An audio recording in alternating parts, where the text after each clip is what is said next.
third leg sang Kapuso Campus Tour, the Regional Masterclass Series, mainit nga gin-abi-abi sa mga estudyante sa syudad sang Cebu. Mga sarang mahimo sa mga pamatan-on sa tion sang eleksyon, ginhatagan pagtamod. Hinigitutukan ni Daryl Marie Sarmiento.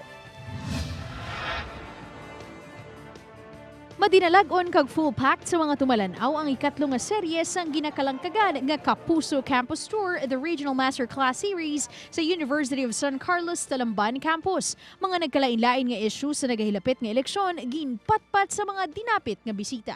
Aga pa lang malaba na ang pila sa guwasang venue kag makita gid sa nawong sa mga estudyante ang excitement ilabi na sang ila mahibaluan ang mga bisita nga magatambok.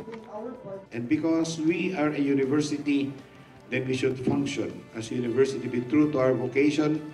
We should critically analyze the platforms and not just the personalities.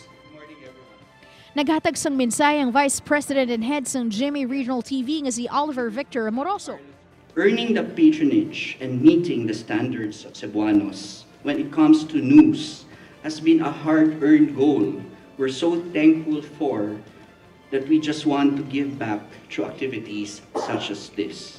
Through this Masterclass series, we hope our audiences, especially you, new and younger voters, learn enough to make those tough but well-informed choices.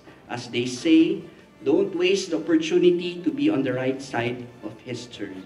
Sa iya nga mensahe ginhatagan pagtamod ni Ivan Limson, senior social media producer sang GMA News and News Scoop, ang kaimportante sang citizen journalism. Hindi lang limited yung pagbibigay ng serbisyong totoo sa mga producers, newscasters, reporters. Maging kayo may hawak kayo ng power to provide or to give serbisyong totoo.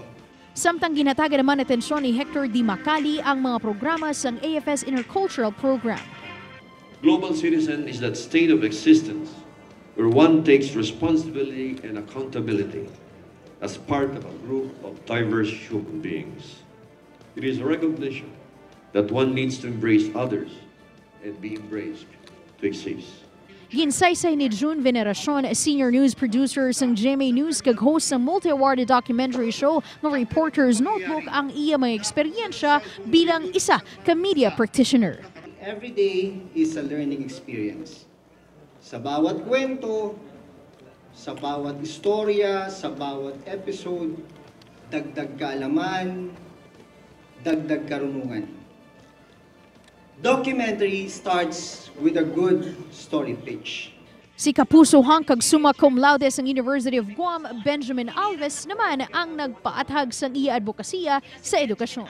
Your love for learning must always be greater than your love for grades. Kasi di ba? I mean, who here, show of hands, yung pinakamataas, it's your highest grade, pero yung klase na yun parang wala kang naalala. Kabahin man sa mga nanging dinapit nga bisita amo si multi-awarded senior news producer sang GMA News kag GMA News TV program nga Balitang Hala nga si Rafi Tima nga naghatag kaalam sa mga estudyante na tuhoy sa new media. In the last 10 years, there have been an explosion of new technology that have greatly affected the news industry in particular and journalism in general. How has this affected us and the work we do? Well, enormously, to say the least. They were game changers, not only for us journalists. The gathering, production, and consumption of news has dramatically changed. Importante naman sang local news ang sentro sang mensahe ni Balitang Bisdak anchor Cecil Kibod Castro. Local news matters, and it would always matter. Local news has a vital function. It's a source of information and current events around the region.